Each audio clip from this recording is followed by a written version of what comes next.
ჩრდილოატლანტიკურმა ალიანსმა ნატომ შეიმუშავა დეტალური სამოქმედო გეგმა რუსეთთან შეიარაღებული კონფლიქტის შემთხვევაში.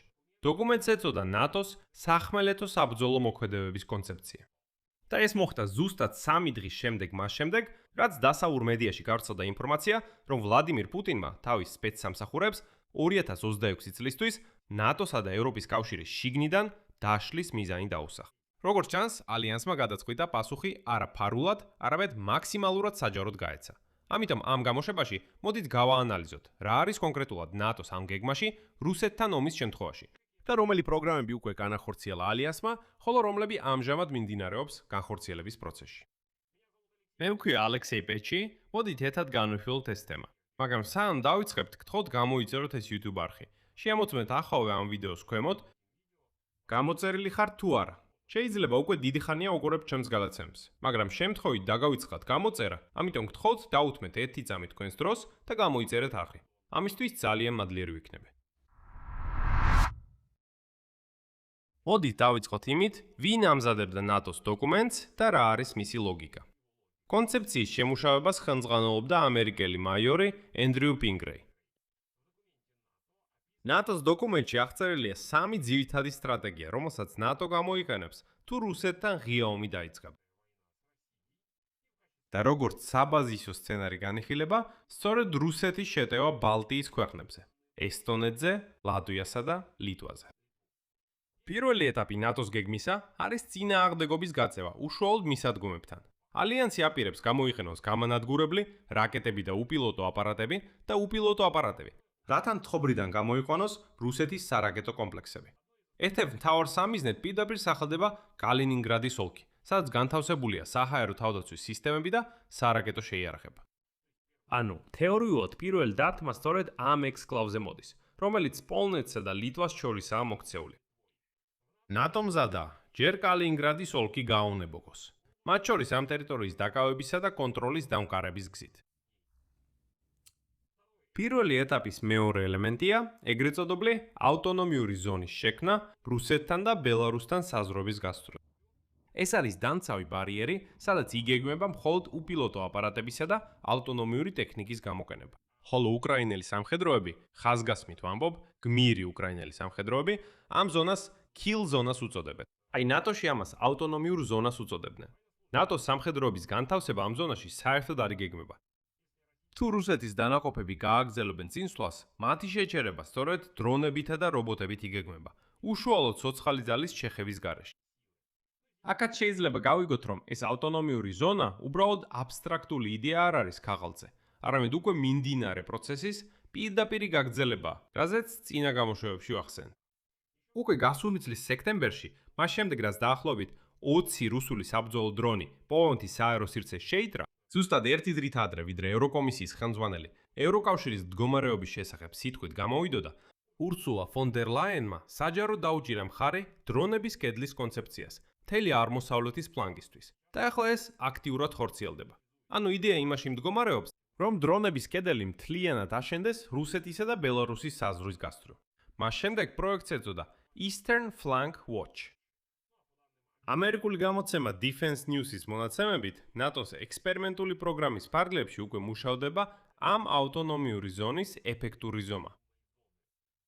ის იცვლება რელიეფის მიხედვით. ლატვიის სამხედროები უკვე ყოველდღიურად ვარჯიშობენ მსგავსი ზონის დაცვას მხოლოდ უპილოტო სისტემების ძალებით. ტერმინოლოგიაზე დაბრუნებით, რომელიც პირდაპირ უკრაინული გამოცდილებიდან არის აგებული, რადგან უკრაინის შეიარაღებულ ძალებში ფრონტის ხაზის გასწვრივ მსგავს ზონა, რომელსაც სრულად იფარება დრონებისა და артиლერიის ცეცხლით. 15 და მეტი კილომეტრის მანძილზე არაოფიციალურად ზონას განადგურების ან kill ზონას უწოდებენ. ალიანსის ოფიციალურმა წარმომადგენელმა გვარად მიურეიმ სამსაფეხურიანი შეკავების ლოგიკა ასე ჩამოაყალიბა. ციტატა.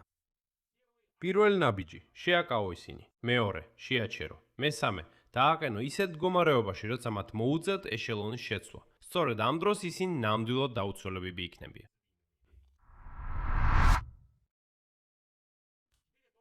ეხლა იმაზე რა ხდება თუ პირველი ზღუდე მაინც არ იმუშაო და მოწინააღმდეგე ველური და დაუბანელი რუსის სახით მაინც წინ მიიწევს.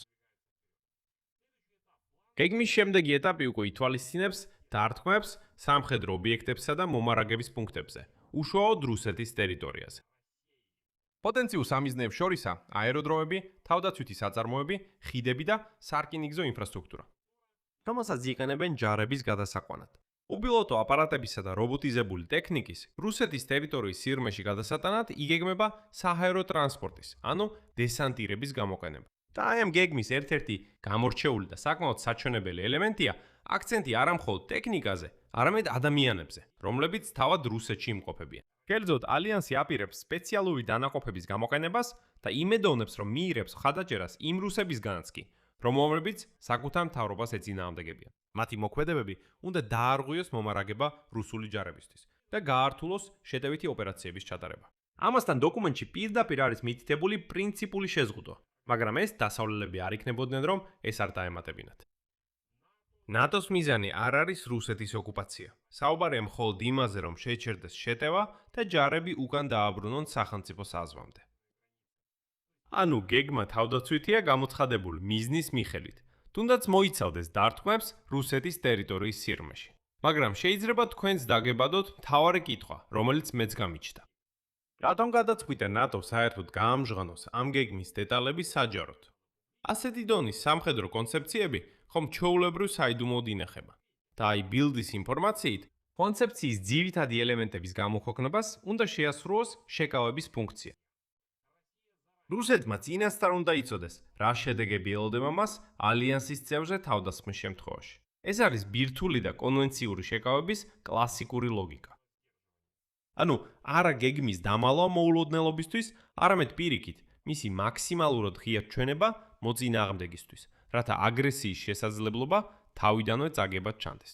თუმცა უნდა გვესმოდეს, რომ ამ გეგმის ღია ნაწილის მიღმა აშკარად არსებობს დახურული სტრატეგიაც, რომელზეც რუსებს არაფერს ეტყვიან. და ერთი საინტერესო ამბავი. რუსეთის ხელისუფლება არაერთხელ აცხადებდა, რომ მოსკოვი არ აპირებს ნატოს წევრ ქვეყანაზე თავდასხმას. შეგასწავლეთ ჯერ კიდევ 2023 წელს. 2022 წელსაც კი და საერთოდ ყოველ წელს. პუტინი პირადად ამბობდა, რომ რუსეთს არ აქვს, ციტატა, არც გეოპოლიტიკური, არც ეკონომიკური და არც სამხედრო მიზეზები ნატოსთან ომისთვის. მაგრამ ყველამ უნდა გახსოვდეთ, რას ნიშნავს იყო რუსი.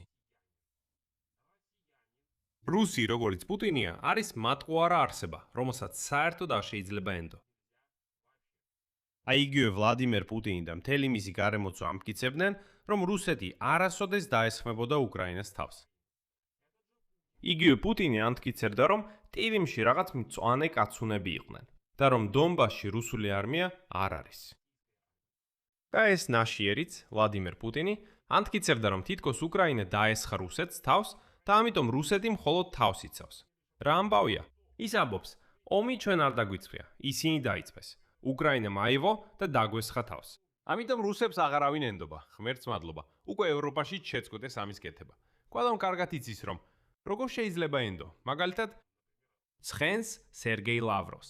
როგორ შეიძლება ენდო მელოთ ვლადიმერ პუტინს. როგორ შეიძლება ენდო ლოთ დმიტრი მედვედევს. საერთოდ როგორ შეიძლება ენდო რუსებს, როცა მათ მილიონჯერ დაარღვიეს საკუთარი დაპირებები, სიტყვები და ასე შემდეგ. ყველას ახსოვს ეს ძალიან ძველი ვიდეო. ჯერ კიდევ პრეზიდენტობის დასაწყისში. მაშინაც კი როცა პირველი წინასაარჩევნო კამპანია იყო, როცა პუტინი თითქოს არჩევნებში მონაწილეობას აპირებდა. მაგრამ ყველამ კარგად ვიცით, რას ნიშნავს არჩევნები რუსეთში. ის ამბობდა, რას ამბობთ, ჩვენ უკრაინაზე არასდროს არ დავესხმებით თავს. არა, რას ამბობთ, ეს შეუძლებელია. მერე 2014 წელს ის ხვებოდა, რომ ყირიმში რაღაც მწვანე კაცუნები იყვნენ, რომლებმაც სამხედრო ფორმა ვოენტორგში იყიდეს. და მერე წელიწად ნახევარი ან 2 წლის შემდეგ ამბობს, ხო, იქ რუსული არმია იყო. უბრალოდ დაფიქრდით, რამდენად ფშიშარა არსება ეს. ასე ფიქრობდა მანამდე. ანუ სანამ იქ ყველაფერი ბოლომდე არ დამყარდა. ამ ტერიტორიებზე კონტროლი. ვითომ ჩვენ არ ვართ. და როცა მიხვდა, რომ უკვე დაიპყრო, თქვა, კარგი ხო, ეს ჩვენ ვიყავით. საერთოდ აზრი ისაა, რომ რუსებს არასდროს არც ერთ შემთხვევაში არ უნდა ენდო. შედეგი. ერთი მხრივ, ჩვენ გვაქვს დოკუმენტირებული, დეტალური და ახლა უკვე საჯაროდ გამჟღავნებული ნატოს სამხედრო კონცეფცია, რომელიც აგებულია უკრაინაში, უკრაინის შეიარაღებული ძალების საბრძოლო გამოცდილებაზე. მათ შორის უკვე პრაქტიკაში გამოცდილი ავტონომიური ზონების ტექნოლოგია აღმოსავლეთ საზღვრის გასწვრივ. მეორე მხრივ, გვაქვს მოსკოვის არაერთგზის ოფიციალური განცხადებები, რომ ალიანსზე თავდასხმას არ გეგმავს. მაგრამ რატომღაც ამზადებს ბაზებს შეტევებისთვის და ატარებს დივერსიებს მთელ ევროპაში. მაგრამ სწორედ ის დაჟინება, რომელთაც ნატომ გადაწყვიტა ასეთი დეტალური გეგმის გამოქვეყნება სწორედ ეხლა, მხოლოდ 3 დღის შემდეგ პუტინის მიზნის შესახებ ცნობების გავრცელებიდან, რომ ალიანსი შიგნიდან დაანგრიოს, ეს თავისთავად ბევრს ამბობს. მოსკოვის ამ დაპირებებისადმი ნდობა დასავლეთის შტაბებში საბედნიეროდ იმდენად შემცირდა, რომ იქ საჭიროდ ჩათვალეს მტრისთვის წინასწარ გაეხსნათ კარტები. არა იმისთვის, რომ ადრე შეაშინონ, არამედ იმისთვის, რომ მოსკოვს უბრალოდ აღარ დარჩეს ილუზიები ალიანსის მეხუთე მუხლის შემოთმების ნებისმიერი მცდელობის ფასზე. თუმცა გამძლეობაზე. აქ წერტილებს დავაყენებ. თქვენი აზრები და დასკვნები კომენტარებში დაწერეთ. ამ გამოშვების ქვეშ გამოიწერეთ არხი, დააწყაპუნეთ ზარზე და არ დაგავიწყდეთ მოწონება. ამით დასრულდა. იზრუნეთ საკუთარ თავზე. ყველას ნახვამდის.